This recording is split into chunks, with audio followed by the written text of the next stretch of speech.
Hello, Calc. I'm sorry I'm getting this up so late. If you don't get to it today, I'll give you time to look at it in class.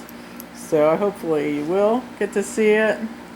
But if not, I'm sorry it wasn't in my abilities to get it up earlier. So we will just go with it. Alright, so trying to count the time, sorry. So about. Alright, I'll keep an eye on the time.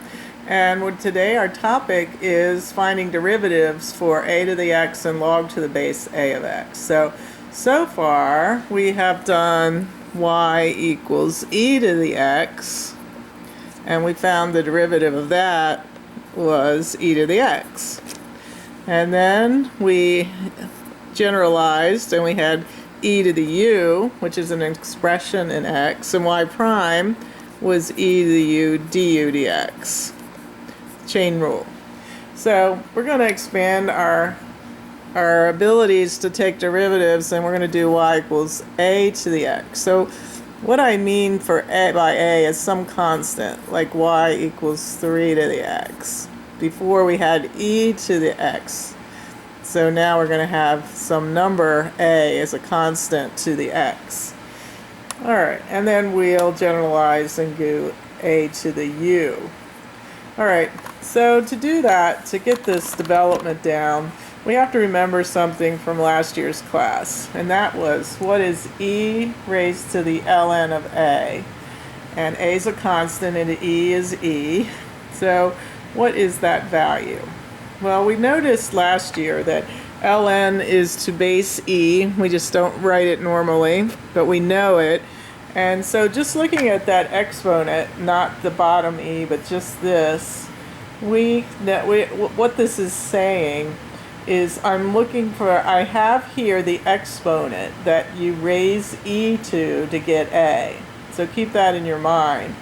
This right here is the exponent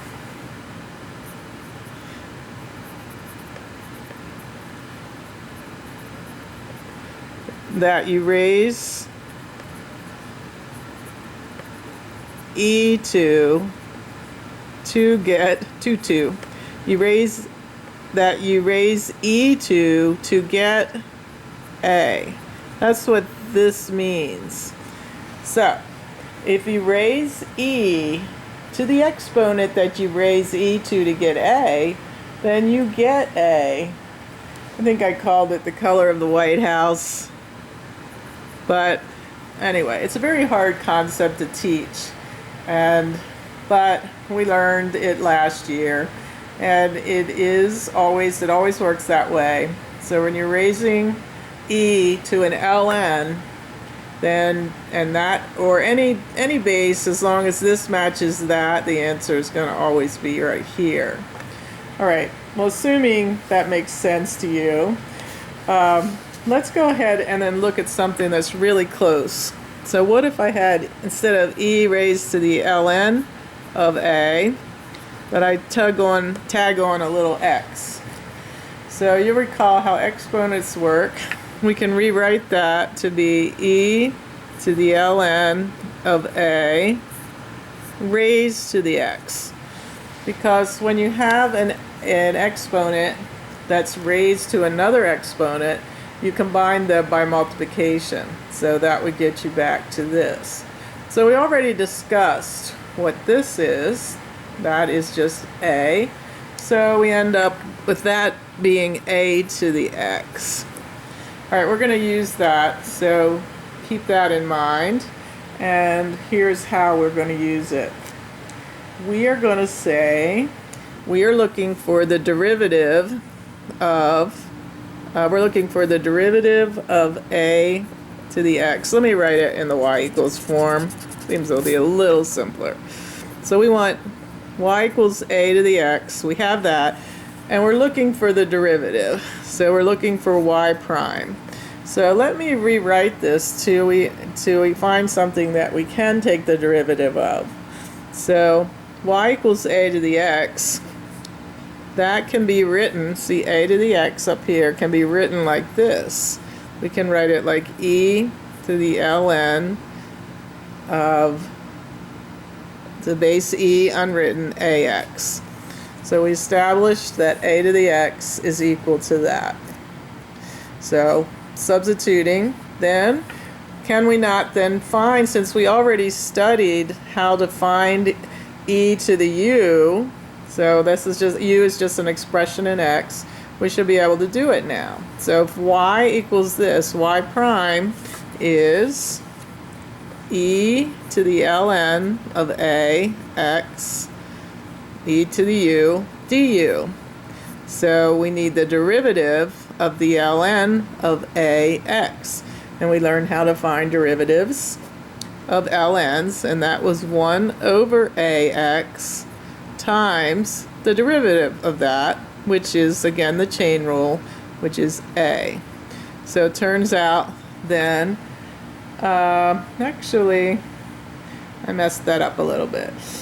The derivative of ln of ax is going to be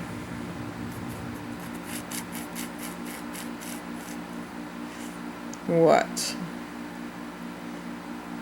So the derivative is going to be e to the ln of ax times 1 over, yeah, this is where I messed up, sorry. Alright, so what's the derivative of ln of ax? The ln of a is what I messed up on.